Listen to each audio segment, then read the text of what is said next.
At the Orange County Community Foundation, we believe in transforming our community's heartfelt intention into greater impact for good.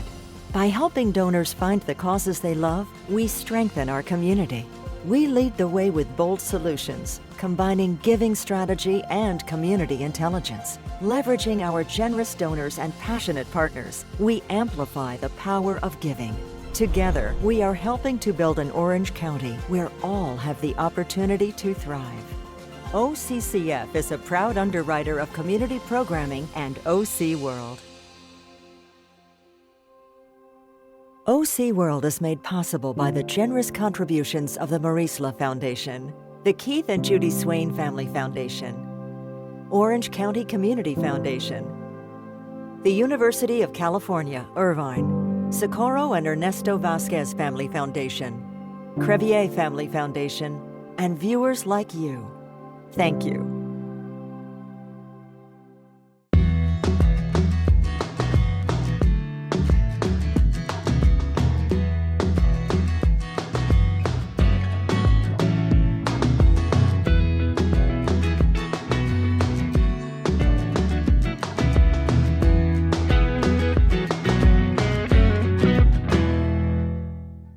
Hi, I'm Christina Dodge, guest host for OC World.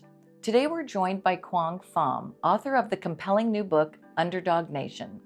Quang's remarkable journey has taken him from fleeing Vietnam as a refugee at age 10 to becoming a Marine helicopter pilot, successful pharmaceutical executive, entrepreneur, and now leading a biopharmaceutical company that recently had its IPO on the NASDAQ. His story embodies the quintessential American dream and the underdog spirit that has shaped our nation. Quang, welcome to the show. Thanks for having me. It's good to be back in Orange County. Great to have you back, Quang. Your book opens with a really powerful scene of your family fleeing Vietnam. The year was 1975. Americans have mostly been evacuated. South Vietnamese are trying to get out or have gotten out. The North Vietnamese are encroaching upon Saigon, violating the Paris Peace Accords. Your dad comes in your bedroom in the middle of the night, wakes you up, tells you to pack a bag, and says you're going to leave the country. How does a 10-year-old little boy view that? What are they thinking? Well, I think now that I'm an adult, having served in the Marines and watching the evacuation of Kabul and having watched the Afghan allies and the Iraqi allies go through what we went through essentially 50 years ago this month, brings sadness, brings a lot of feelings for the people who have suffered through wars, and we're still seeing that today. But most importantly, brings back a lot of appreciation of what this country, despite the memories of Vietnam and the way it's been depicted in the media and in movies and through veterans' bad experiences, this country has done a lot for the Vietnamese. And when I look back and think that our family was among less than 1% of the South Vietnamese that got out in 1975, and in the ensuing 25 years after the war, over 2 million Vietnamese have been able to come to the United States, and that's a tremendous amount. And I think in today's climate, that's a lot of people, that's a lot of allies that we've taken in over the first 25 years after the Vietnam War. So I'm extremely grateful. You know, after the sadness and the memories of lost friends, lost family members, and all the Americans that served there and didn't make it back, all the names on the Vietnam Wall, and all the veterans who have had to deal with PTSD, injuries, Agent Orange. I feel very blessed and grateful for the United States to give us that, what we call it, the lottery citizenship. Your dad stayed behind. Tell us about that. What were you thinking at the time? Because you did say that he said you're leaving the country, so you knew something was up. Well, you know, my late father was one of the first Vietnamese pilots to be trained by the U.S. Air Force in the late 50s. So he had been to America twice during the war, and he served the entire war. So he was a very senior pilot, and he sensed that the war was coming to an end. and families were leaving already, and some of his leaders had already left. So I think when he found out that the evacuation was starting, he wanted to get his family out of the way. And I think part of the strain on the South Vietnamese back then, and I wrote that in my first book, A Sense of Duty, is that when the country was falling apart, I think the soldiers had to make a decision. In the United States, as a U.S. Marine, I went overseas twice. We leave our family behind and we go to serve, do a mission, and we come home. During the Vietnam War, the South Vietnamese families lived in the war. The military fought the war and had to deal with their families. So when the country was falling apart, and it fell apart very quickly, I think history wasn't very kind to the retreating South Vietnamese and the defeat by the North Vietnamese. But I think the soldiers, the military members, officers, and enlists had to make a decision. Your country is falling apart. Your president has fled. Your leaders are gone. You don't have any ammunition left. You don't have any parts left. So you have to make a decision. You stay and fight till the end. What do you do with your family? You have to evacuate them too. So I think there were a lot of decisions made towards the end, and my father made the decision. I think history has judged the South Vietnamese. Everybody had to do what they had to do, and that it was to take care of their family, serve their country, do their duty. And I think that ended up being, in the case of our family, it took 17 years to reunite with him. But, he was fortunate that the United States went through the diplomacy and the negotiations to get him back. And that was part of also accounting for the American missing in action and all the efforts to normalize relations. But that's a long time to live without your dad. Essentially, you grew up without him. So when were you able to speak to him during those 17 years? One thing was clear is my mom made the first important decision in our life. That was to get us out of Saigon very early. We didn't have to go by helicopter. We didn't have to go by boat. We didn't have to linger in refugee camps for years like the Vietnamese that left after 1975. But my mom made the second most important decision. Vietnam had been a colony of France, and French was our second language starting in the second grade. So by the time Saigon fell, we had many family members in Paris.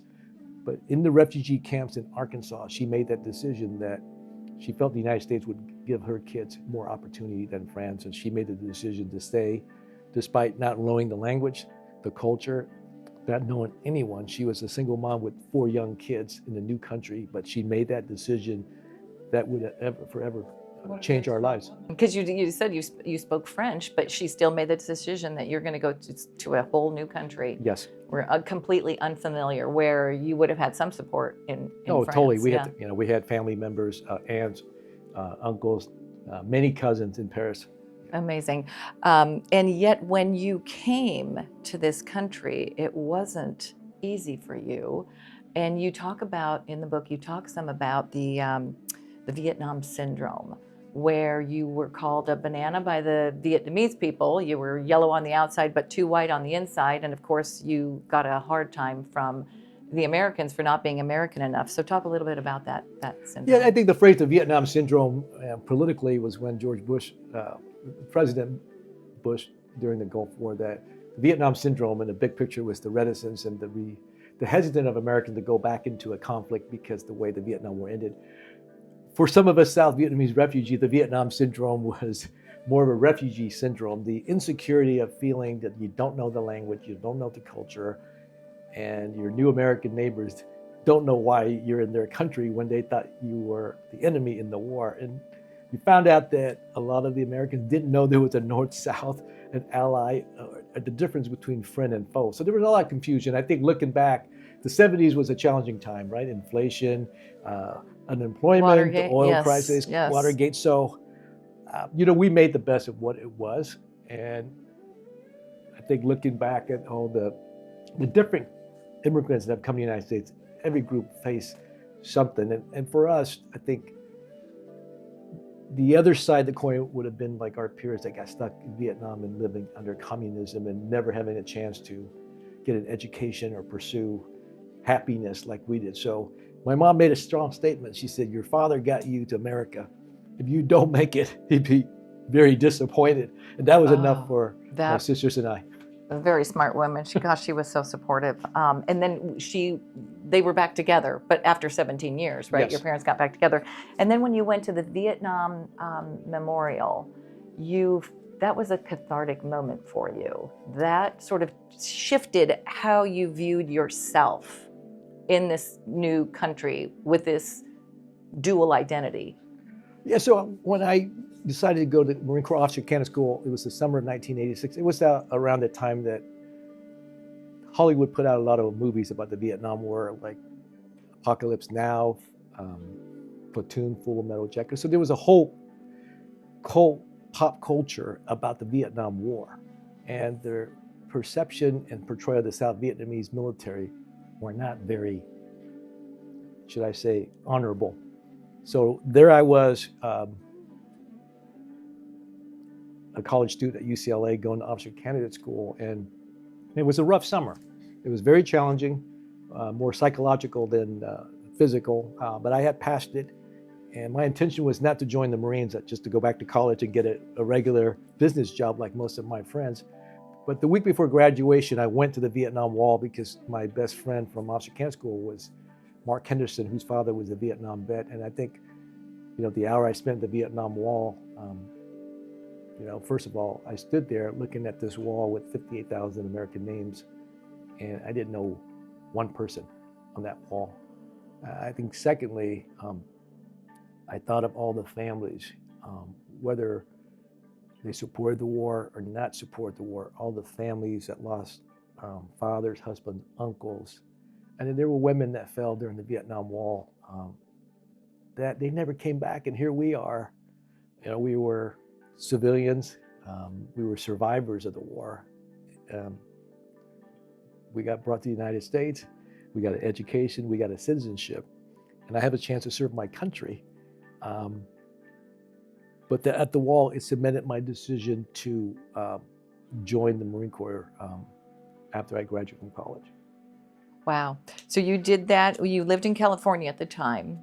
You joined, but that was such an instrumental thing for you to do. It affected your life for many years, and actually served you very well until at one point it didn't, and you had to sort of almost put that aside, like I'm not a Marine anymore.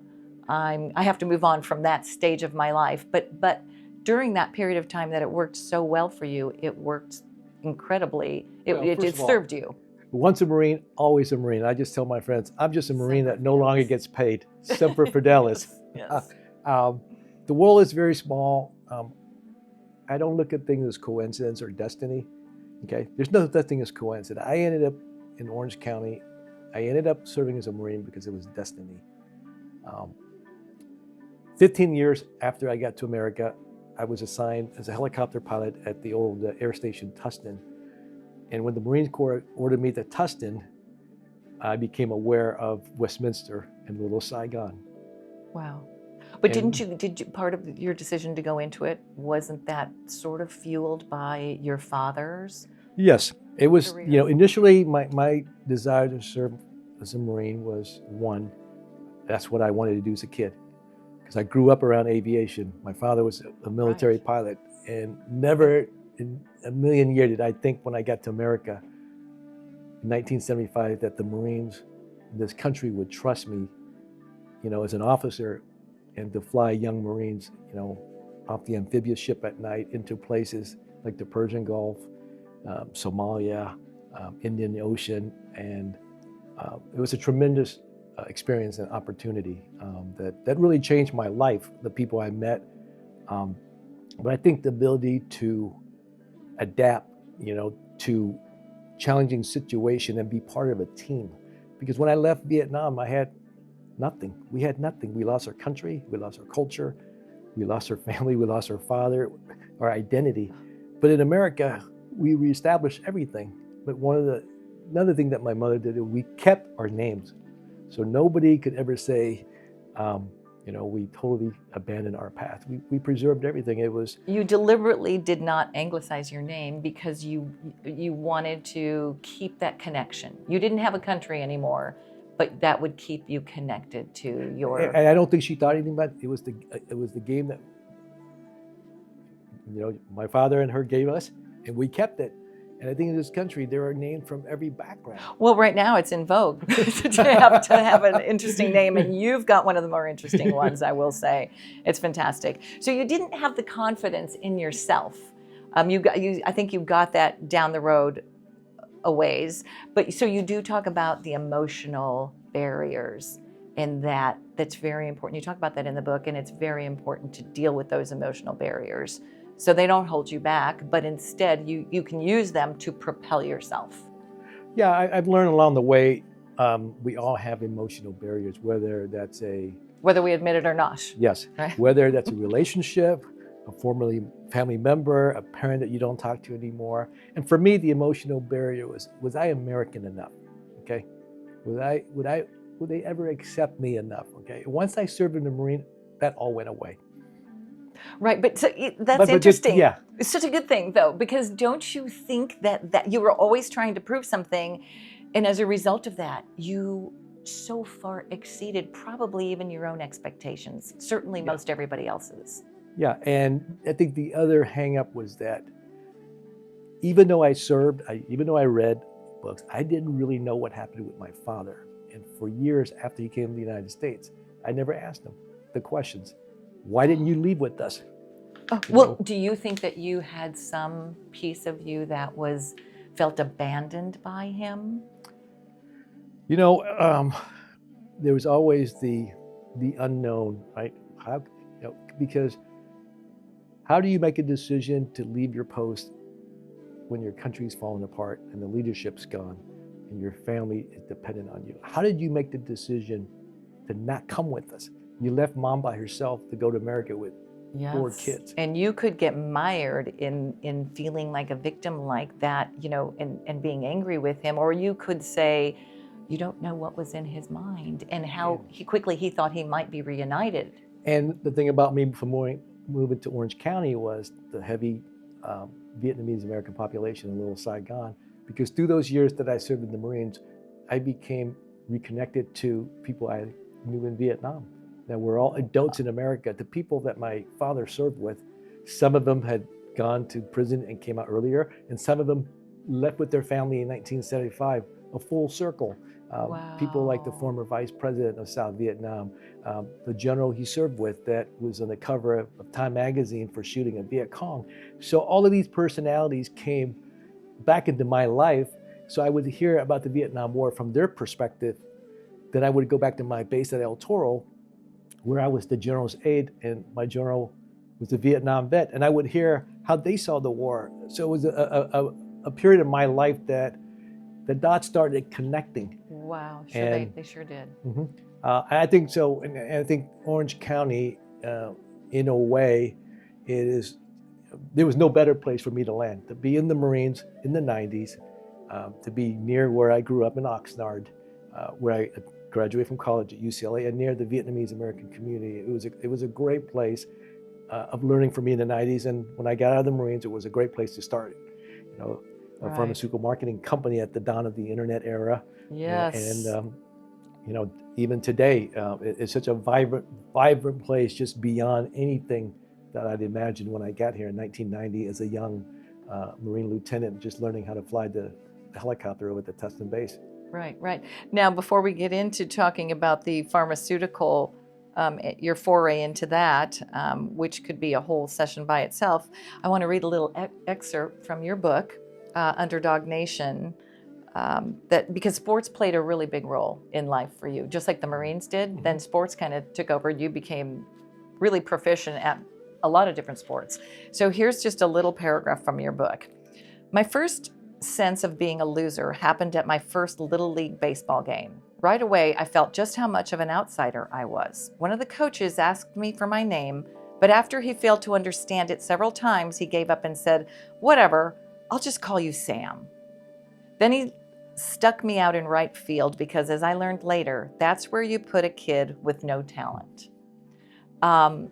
Well, boy, did you show him. That's all I have to say. But you took sports and turned it You turned it around, by the way. A year later, you were a star, and not just in baseball, but you excelled at other things too. You excelled at golf. You excelled at running marathons.